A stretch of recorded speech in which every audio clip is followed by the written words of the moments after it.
Ang mga pinakabagong balita at mahalagang issue na walang kinikilingan, walang pinoprotektahan. Noon at ngayon, serbisyong totoo ng GMA News.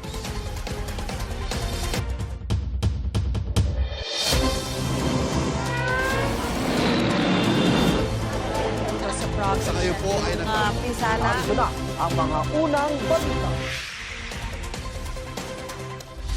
Maaga bumiyahe ang commuter sa Valenzuela para hindi maipit sa traffic habang inaayos sa mga lubak sa MacArthur Highway. May unang balita si Gabriel Gonzalez. Gabriel? Ivan, sinimulan na ng DPWH yung pagkukumpuni sa mga lubak dito sa MacArthur Highway. Pero ang epekto nito, matinding trapiko. Pasado alas 5 pa lang ng madaling araw, tumutulong na sa pagmamando ng trapiko ang ilang tauhan ng DPWH sa roadworks sa MacArthur Highway sa Valenzuela. Sa Marulas, binakbak na kahapon ang isang linya ng southbound lane ng kalsada. Matinding trapiko ang sumalubong sa mga motorista dahil masikip ang daanan. Pagdating sa Fatima, halos southbound lane na lang ang nadaraanan dahil halos masakop na ng roadworks ang buong northbound lane. Kaya ang ilang commuter, inagahan ng alis para hindi maipit sa traffic at mahuli sa trabaho. Kasi pag medyo tinanghali ka na, wala na. Matatagalan ka na sa kalsada. Siyempre nakaka-consume. So, lalo sobrang mainit. Sobrang traffic kahapon kaya sabi nga nila isang oras daw is ang ating transportation, no. Mahirap sumakay talaga kasi ang monumento laging punuan pa ang jeep dito eh.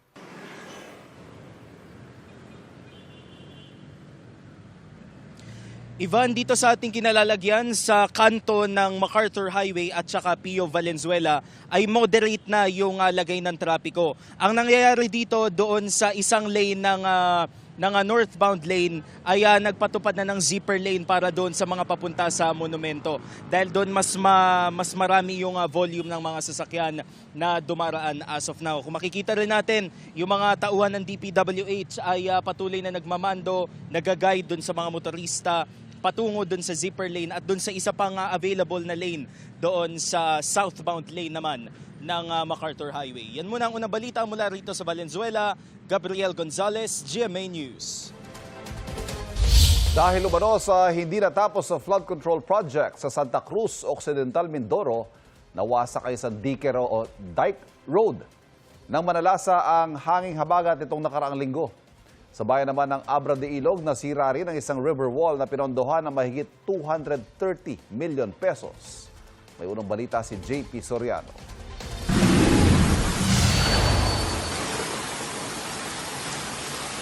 Sa kasagsagan ng walang patid na ulan dulot ng habagat noong nakaraang linggo, mabilis na pumasok ang tubig sa bahay nila dyan dito sa barangay San Vicente, Abra de Ilog, Occidental, Mindoro. Gaya sa maraming barangay sa Abra de Ilog at probinsya, dati na namang binabaha ang kanilang lugar. Pero ang buong akala raw nila, mahihinto na ito matapos itayo sa kanilang barangay ang milyon-milyong pisong halaga ng flood control project at river wall. Ay, napakahirap po. Sobrang hirap, di po namin alam kung saan kami pupunta. Tapos yung po mga gamit na importante, hindi namin saan ilalagay. Ganun po, pati lalo na yung mga bata, ganun po. Hindi po namin alam kung saan kami basta-basta agad susuot. Ang dahilan ng mala-flash flood na baha sa barangay, itinuro sa nawasak na river wall na ito na proyekto ng DPWH base sa transparency.bettergov.ph portal. Nagkakahalaga ito ng mahigit 232 milyong piso. Sa dokumentong nakuha ng GMA News mula sa LGU ng Abra de Ilog, nakapangalan sa isang Anore Construction ang kontraktor nito. Nakitaan daw ito ng maraming bitak sa sementadong bahagi at ang mga steel sheet pile ay pinaiksi at ginawang 3 hanggang 6 na metro na lamang. Nang masira ito, nakita ng mga opisyal ng barangay ang kalidad at uri ng materyales na ginamit. Parang maliit naman po yung ginamit na na bakal. At tapos yun po, medyo may kanipisan din yung buhos ng simento. Kaya siguro nung paglakas ng tubig, nawas out kagad. Ang kawalan naman ng tamang river protection wall project sa ilang bahagi ng bayan ang sinisilip na dahilan ng ilang residente kung bakit bumigay ang ilang kabahayang nakapwesto sa tabi ng ilog nitong nagdaang habagat. panipis po ng panipis ang puwang ng lupa doon po sa ilang kabahayan.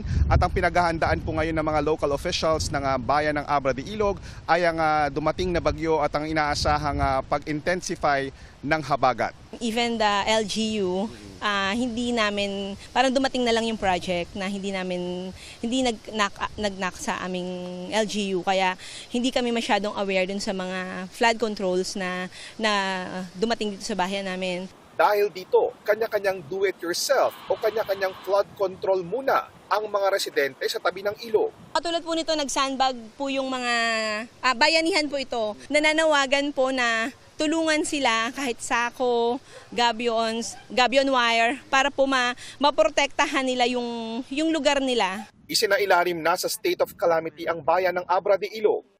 Sa isang liblib na sityo ng Barangay Alacaak sa bayan ng Santa Cruz, aabot sa mahigit 2,000 mangyan ang natrap sa kanilang sityo matapos mawasak ang isang bahagi ng intake dam na nagsisilbing access road o pangunahing daanan papunta at palabas ng kanilang komunidad.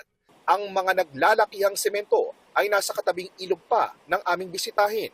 Ang pagkasira ng dike road sa lugar isinisisi naman ng barangay officials sa hindi pa natatapos o hindi raw natapos na flood control project sa kanilang barangay. Kung hindi natin maaksyonan ay isang dilubyo, hindi lamang po sa isang barangay, kundi sa 5 barangay dahil ito ho'y libu-libong ektaryang lupain ang masisira at mawawasak po. Hindi pa malinaw sa sumbong ng Pangulo Portal kung sino ang kontraktor ng DPWH flood control project na ito. Wala pa ring tugon ang DPWH Mimaropa sa aming mga emails at inquiries. Ito ang unang balita, JP Soriano, GMA News.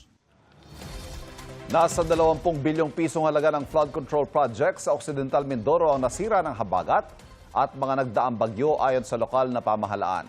Karamihan dyan nasa bayan ng Sablayan. Hinala ng provincial governor, mababa ang kalidad ng mga ginamit na materyales.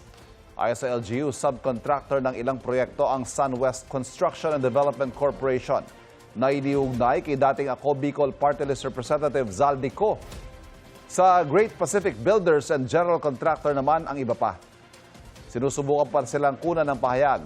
Sabi ng Department of Public Works and Highway Secretary Vince Dizon, ipapaayos sa mga kontraktor ang mga nasirang proyekto ng walang bayad. Yung mga nasira sa Occidental Mindoro, hahabulin natin lahat ng mga kontratistang gumawa.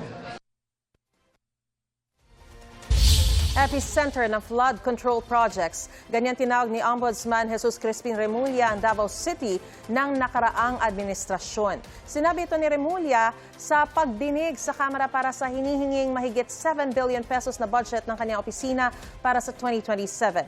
Ayon sa Ombudsman, Davao City ang naiimbestigahan nila dahil malaki aniya ang pondong pumasok doon nung nakaraang administrasyon. Para sa flood control projects, kabilang sa mga inaalam na Ombudsman ay kung may bahid ng katiwalian ang mga naturang proyekto. Hinamon ni Davao City 1st District Representative Paulo Duterte ang Ombudsman na ilabas ang kompletong records ng mga proyekto sa lungsod nang walang exemptions. Dagdag ni Congressman Duterte, huwag daw sanang padalos-dalos sa pagsasalita ang Ombudsman, lalo na't nag-iimbestiga pa lang sila. Sinusubukan pang kunin ang pahayag ni Vice President Sara Duterte na Davao City Mayor mula 2016 hanggang 2022. Wala pang direktang sagot si Remulla sa hamon ni Congressman Duterte. Sabi niya sa budget hearing, kasama rin ang mga opisyal ng kasalukuyang administrasyon sa mga iniimbestigahan kaugnay sa flood control scandal. Mga kapuso, pumanaw na po ang music at legendary singer-songwriter at ang queen of country music na si Dolly Parton sa edad na 80. Kinimpirma ito ng kanyang pamilya sa official social media accounts. Inalala nila ang memories at life achievements ni Dolly. Dagdag pa nila, "She will always love you," na hango sa timeless masterpiece ni Dolly na "I will always love you." Nakilala rin si Dolly sa mga kantang Jolene at Coat of Many Colors. Isa si Dolly sa naging best-selling female artists of all time. Meron siyang 11 Grammy Awards, kabilang ang Lifetime Achievement Award. Nag-host siya ng TV variety show at naging star sa ilang movies. Nagbigay-pugay naman ang ilang Hollywood celebrities kay Dolly, kabilang sa kanila ang country music star din na si Reba McEntire, na sinabing mahalaga ang ambag ni Dolly sa music scene. Ang isa pang country music star na si Blake Shelton, inilarawan si Dolly na funnest, most loving and caring person. Ang award-winning actress naman na si Jamie Lee Curtis, tinawag na hero si Dolly. Si Kelly Clarkson, mamimiss daw ang incredible talent at gift ni Dolly na hinangaan ng marami. Heartbroken naman si Keith Urban sa pagpanaw ni Dolly.